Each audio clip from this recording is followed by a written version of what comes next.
C'est le frère Benoît Dubigeon, franciscain et aumônier de prison, qui, après avoir proclamé l'Évangile, prononce l'homélie. Frères et sœurs, voici un rameau cueilli au sommet d'un grand arbre. Le prophète Ézéchiel nous dit que c'est le Seigneur lui-même qui plantera ce jeune rameau, symbole de paix, sur la montagne de son amour pour tous les hommes et toutes les femmes. Ce petit brin grandira et donnera à son tour un grand arbre où beaucoup pourront trouver refuge et sécurité. Ce qui est petit, ce qui est modeste, ce qui est humble deviendra grand. Dieu promet l'inversion des valeurs faussement humaines. Je renverse l'arbre élevé et relève l'arbre renversé. Comme en Marie, en sa visitation, il comble de bien les affamés, renvoie les riches les mains vides. Il console ceux qui pleurent, il renverse les puissants de leur trône et il élève les humbles. Et son cœur entoure les plus modestes. Oui, c'est bien le Seigneur qui remet toutes choses dans le bon sens. Les panneaux de nos villes, en tous les cas, notre cœur. Moi, le Seigneur, je l'ai dit et je le ferai et nous désirons le croire. Dans l'Évangile, le royaume de Dieu, c'est un homme qui jette une petite graine de moutarde dans son champ, la plus petite de toutes ces graines. Et elle va devenir un arbre immense où les oiseaux du ciel peuvent faire leur nid pour y trouver ombre et sécurité, ce qui est presque invisible pour les yeux, inutile pour le monde, fragile pour les puissants, humble pour les orgueilleux. C'est cela qui va grandir jour et nuit, dans la jeunesse comme dans la vieillesse, dans le bruit et l'agitation du monde comme dans le silence et la méditation des monastères. Et elle va fructifier encore et encore.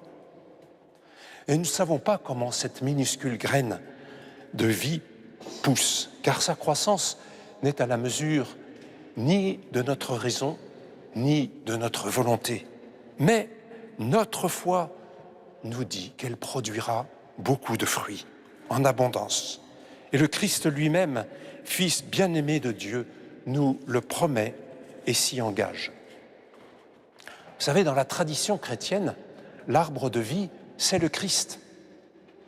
Comme Fils de Dieu, c'est un arbre solide, mais comme Fils d'homme, il reste fragile. Rejeté par ceux qui s'appuient sur leur pouvoir, il protège les plus faibles.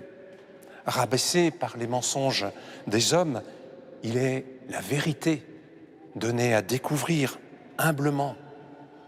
Objet de toutes les manipulations, il nous délivre de tous les abus, car il est la vie. Et nous savons bien que la vie, quoique fragile, et elle est fragile cette vie, la vie est un miracle permanent qui produit du fruit.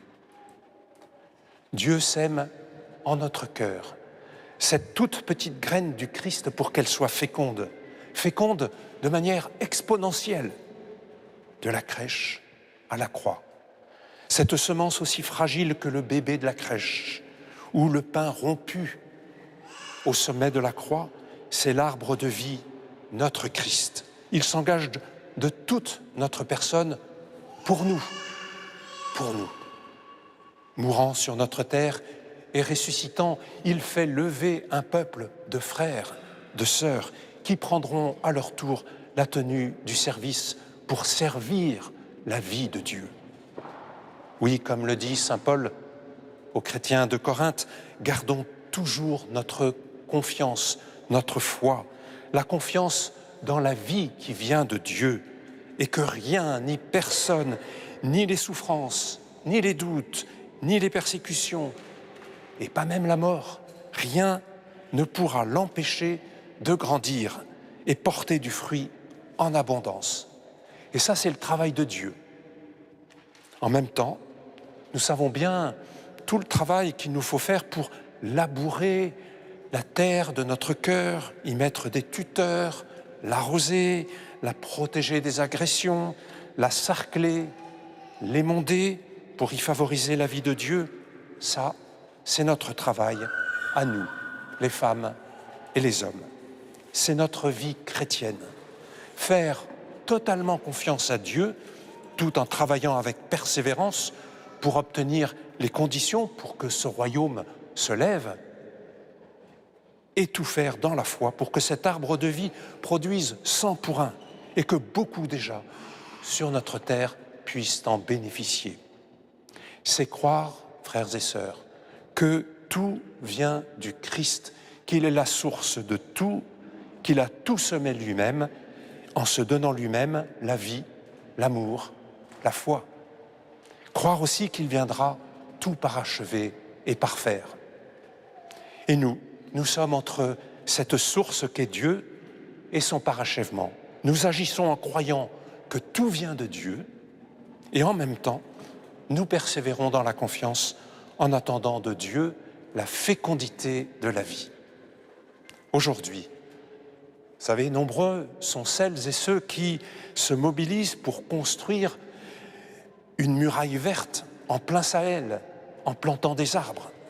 Eh bien de même, c'est jusque dans notre personne qu'est planté cet arbre bon qu'est le Christ, cet arbre de vie.